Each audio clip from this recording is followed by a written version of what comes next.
Anda tidak akan percaya apa yang sebenarnya terjadi dalam kes tragis ini. Tapi inilah yang Anda pasti perlu tahu. Artikel ini ditulis berdasarkan laporan asal oleh bernama dan disiarkan oleh pelbagai media seperti Malaysia Kini, Astro Awani, Sinar Harian, Malaysia Gazette, Malaysia Kini dan Wikipedia sebagai langkah penjelasan serta untuk tujuan disclaimer dan sumber rujukan. Polis Diraja Malaysia melalui Jabatan Integriti dan Pematuhan Standard JIPS Bukit Aman akan menjalankan siasatan terhadap pegawai penyiasat termasuk penyelia yang terbabit dalam siasatan kematian Zara Khairina Mahathir. Pengarah JIPS Bukit Aman, Datuk Hamzah Ahmad berkata, siasatan berhubung kejadian terbabit sedang dilaksanakan pihaknya termasuk ketidakpatuhan kepada prosedur siasatan membabitkan kematian pelajar berusia 13 tahun itu.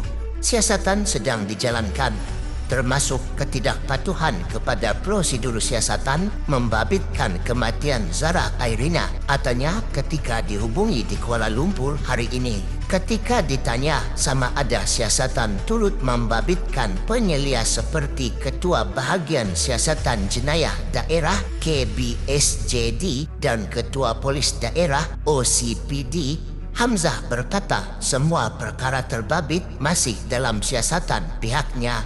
Semalam, Pengarah Jabatan Siasatan Jenayah Bukit Aman, Datuk M. Kumar dilaporkan berkata, tindakan tegas akan dikenakan terhadap pegawai penyiasat dan penyelianya susulan dapatan hasil siasatan pasukan Task Force Bukit Aman mendapati terdapat ketidakpatuhan kepada prosedur siasatan membabitkan kematian Zara Khairina. Beliau berkata, siasatan pasukan Task Force bermula pada 11 Ogos lepas dan hasil penemuan awal mendapati terdapat ketidakpatuhan kepada prosedur siasatan apabila pegawai penyiasat tidak membuat permohonan untuk proses bedah siasat.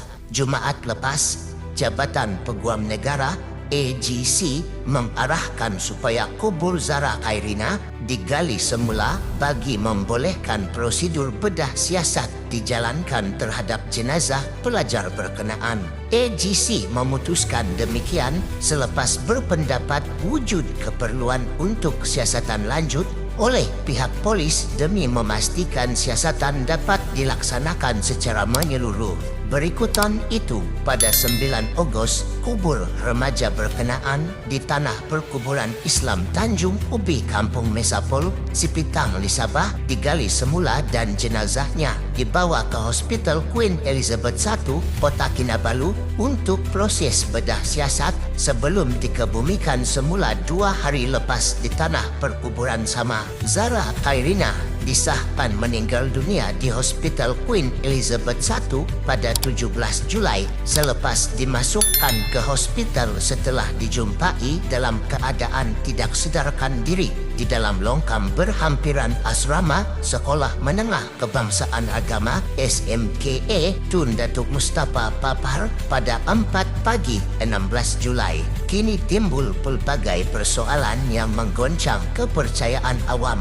Mengapa prosedur asas seperti permohonan bedah siasat tidak dilakukan? Adakah terdapat unsur pengabaian atau lebih mengerikan konspirasi untuk menyembunyikan bukti? Adakah pegawai penyiasat atau penyelia bertindak secara sambil lewa atau wujud rantaian kekuasaan yang menghalang kebenaran? Kenapa laporan awal dikembalikan oleh AGC kepada polis? Adakah laporan itu benar-benar lemah atau ada tekanan luar yang mempengaruhi? Perlukah dilihat jika unsur buli seperti dikaitkan oleh segelintir pihak di media sosial menjadi faktor punca kematian Zara? Atau adakah ini cuma spekulasi? Lebih lagi, muncul kerisauan masyarakat Adakah inkuest dan bedah siasat sudah mencukupi untuk mendapatkan keadilan atau perlu juga dilakukan siasatan bebas, independent inquiry? Adakah keluarga mangsa menerima maklumat yang lengkap dan telus sepanjang siasatan ini? Dan paling meresahkan, adakah masyarakat akan terus mempercayai sistem apabila prosedur asas boleh diabaikan dalam kes seorang pelajar sekolah yang tidak bersuara? Anda rasa setakat ini saja? Tunggu dulu.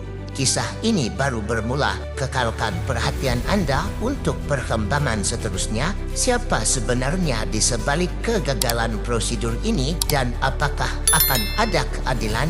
Jangan lupa untuk like, subscribe dan komen apa pendapat Anda. Adakah ini membuktikan sistem kita masih belum boleh dipercayai? Kita tonton bersama siapa yang bakal terkesan di akhir siasatan ini. Jumpa lagi.